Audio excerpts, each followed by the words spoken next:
நரி ஒன்று தாகத்தால் தவித்தது. எங்கும் தண்ணீர் கிடைக்கவில்லை. என்ன செய்வது என்று தெரியாமல் தண்ணீரை தேடி அலைந்தது. தூரத்தில் கிணறு ஒன்று இருப்பதை நரி பார்த்தது. நரி சந்தோஷமாக கிணற்றின் அருகே சென்றது. நரி கிணற்றை எட்டி பார்த்தது. தண்ணீர் ஆழமாக இருந்தது. கிணற்றை சுற்றி சுற்றி பார்த்தது.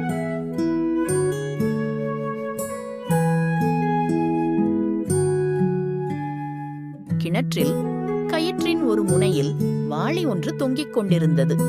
அதைக் கண்ட நரி வாளியில் தாவி ஏறி அமர்ந்தது. வாளி விற்றென கிணற்றின் உள்ளே சென்றது. நரி வயிறு நிறைய தண்ணீரை குடித்தது. தாகம் தணிந்தபின் மேலே பார்த்தது. எப்படி வெளியேறுவது என்று யோசிக்கத் தொடங்கியது. மேலே இருந்து யாராவது கயிற்றை இழுத்தால்தானே என்னால் மேலே போக முடியும். என்ன செய்வது? நேரமாக ஆக நரிக்கு அச்சம் தோன்றியது. அந்த நேரம் பார்த்து கிணற்றின் அருகே ஓநாய் ஒன்று வந்தது. கிணற்றின் உள்ளே எட்டி பார்த்தது. அங்கு நரி இருப்பதைக் கண்டது.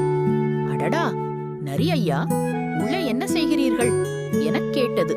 நான் இப்போது சொர்க்கத்தில் இருக்கிறேன். என்ன அருமையான இடம் தெரியுமா? இங்கு மீன், கோழி, ஆடு எல்லாம் தருகிறார்கள் என்றது நரி. நரி சொல்வதை நம்பிய ஓநாய் சற்றும் யோசிக்காமல் கயிற்றின் மறுமுனையில் கட்டப்பட்டிருந்த வாளிக்குள் குதித்தது. அந்த வாளி சரசரவென்று கிணற்றின் உள்ளே போயிற்று. அப்போது நரி அமர்ந்திருந்த வாளி மேலே வந்தது.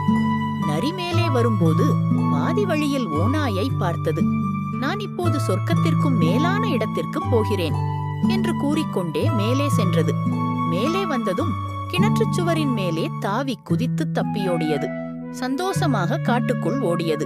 நரியின் பேச்சை நம்பிய ஓநாய் மேல வர வழி தெரியாமல் முழித்துக்கொண்டு கிணற்றுக்குள் இருந்தது. நரி சந்தோஷமாக ஆடி பாடியது.